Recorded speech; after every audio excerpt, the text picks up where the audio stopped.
تو مصائب کے حوالے سے بھی، مصیبتوں کے حوالے سے بھی انسان کو تقدیر پر ایمان رکھنے میں کچھ چیزوں کا لحاظ رکھنا چاہیے.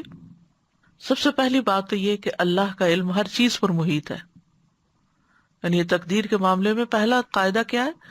اس بات پر ایمان لانا کہ اللہ کا علم ہر چیز کو گھیرے ہوئے ہے، ہر چیز کو شامل ہے. اللہ تعالیٰ غائب کو، موجود کو، ظاہر کو، چھپی ہوئی چیز کو جانتا ہے، اور اس پر کوئی چیز چھپی ہوئی نہیں، کچھ چھپ سکتا ہی نہیں. وہ تو سینوں میں آنے والے وسوسوں تک کو جانتا ہے. دوسرا یہ کہ کائنات میں واقع ہونے والا ہر خیر اور شر اللہ کے ارادے اور مشیت سے ہوتا ہے.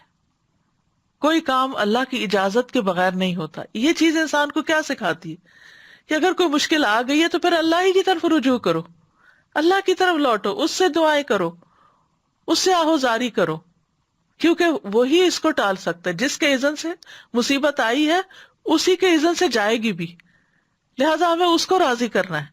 پھر انسان اور وجوہات تلاش کرنے کی بجائے رب کی طرف لوٹتا ہے اور اس سے راضی برضا ہو جاتا ہے. تیسری بات یہ یاد رکھیے کہ اللہ کا ہر فیصلہ، چاہے وہ بیماری کا ہو یا صحت کا ہو یا مالی خوشحالی کا ہو یا تنگی کا ہو، حکمت اور مصلحت پر مبنی ہے. کیونکہ اللہ سبحانہ وتعالیٰ نے کسی بھی چیز کو بیکار نہیں پیدا کیا، بے مقصد نہیں بنایا. وہ جانتا ہے کہ کس شخص کو کس جگہ پر کیا چیز چاہیے. کیونکہ بعض اوقات انسان اللہ کی بہت نعمتیں پا کر بہت بگڑ بھی جاتا ہے. تو اللہ کو پتا ہے کہ اس شخص کو یہ نہیں ملنا چاہیے کیونکہ یہ مجھ سے دور ہو جائے گا، یہ اپنی آخرت خراب کر بیٹھے گا. وَلِلَّهِ الْمَثَلُ الْأَعْلَىٰ. مثلا بچے چاہتے ہیں کہ ان کو ایک سویٹ کے بعد ایک سویٹ دے دی جائے، اور بعض اوقات وہ رونے لگتے ہیں، بعض اوقات وہ لیٹ کے ایڑیاں رگڑنے لگتے ہیں، بعض اوقات آپ کے کپڑے کھینچتے ہیں، بعض اوقات آپ کے بال نوچتے ہیں کہ ہمیں وہ سویٹ دے دے. لیکن ماں ایک سے زائد نہیں دینا چاہتی. کیوں؟ کیونکہ بچے کے دانت خراب ہو سکتے ہیں، بچہ بیمار ہو سکتا ہے. لیکن بچے کو تو اس بات کی سمجھ ہی نہیں آتی.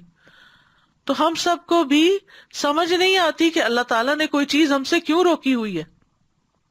ہم سے کوئی چیز جو ہم مانگتے ہیں، ہم چاہتے ہیں، وہ کیوں نہیں ہمیں مل جاتی.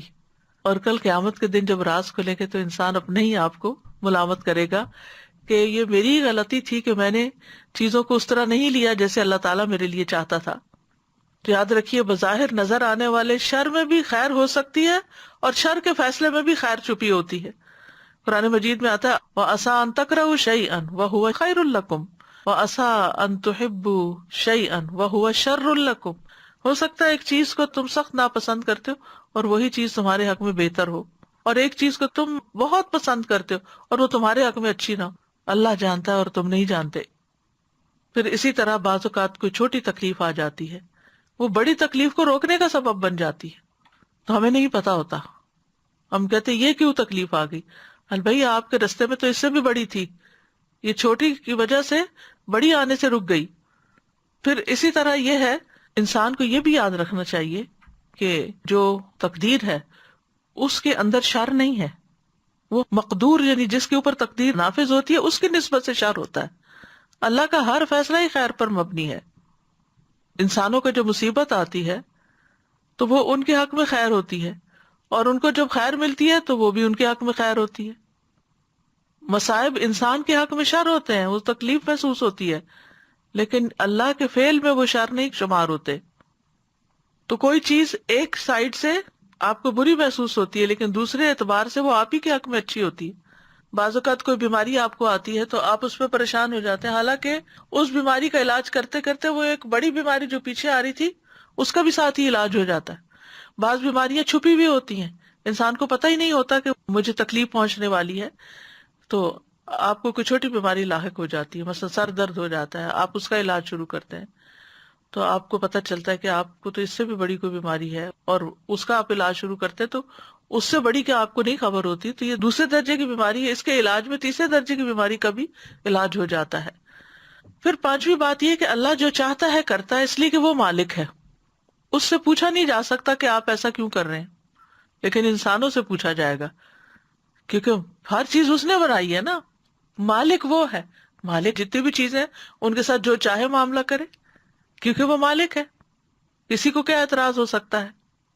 لیکن یاد رکھیے کہ ہمارا مالک وہ ہے جو ظلم نہیں کرتا. اللہ سبحانہ تعالیٰ کسی پہ ظلم نہیں کرتا. سورۃ الکہف میں آتا ہے وَلَا يَظْلِمُ رَبُّكَ أَحَدًا، اور تیرا رب کسی پر ظلم نہیں کرتا. ساتویں چیز جو ہے وہ کہ اللہ تعالیٰ بہت رحم کرنے والا ہے، ہمارے والدین سے بڑھ کر ہم سے محبت کرتا ہے اور رحم فرمانے والا ہے، تو ہمیں اس سے رحم مانگنا چاہیے. آٹھویں چیز یہ ہے کہ اللہ سبحانہ تعالیٰ کے اسماء کے علاوہ ہر چیز مخلوق ہے. اللہ خالق کل شیء وخلق کل شیء فقدرہ تقدیرا، اسی نے ہر چیز کو پیدا کیا اور اس کا اندازہ مقرر کیا، پورا اندازہ. واللہ خلقکم وما تعملون، اللہ ہی نے تمہیں پیدا کیا اور جو تم کرتے ہو وہ بھی اسی کی کریشن ہے. ہمارے کام جو ہے وہ اللہ کی کریشن ہے.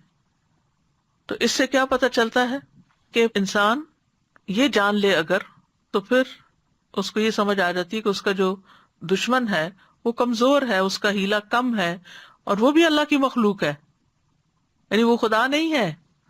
ویسے شیطان کو ہم نے ہوا بنایا ہوا ہوتا ہے، یا اسی طرح کچھ اور لوگوں کو، تو وہ اللہ کی مخلوق ہے، وہ بھی کمزور ہے.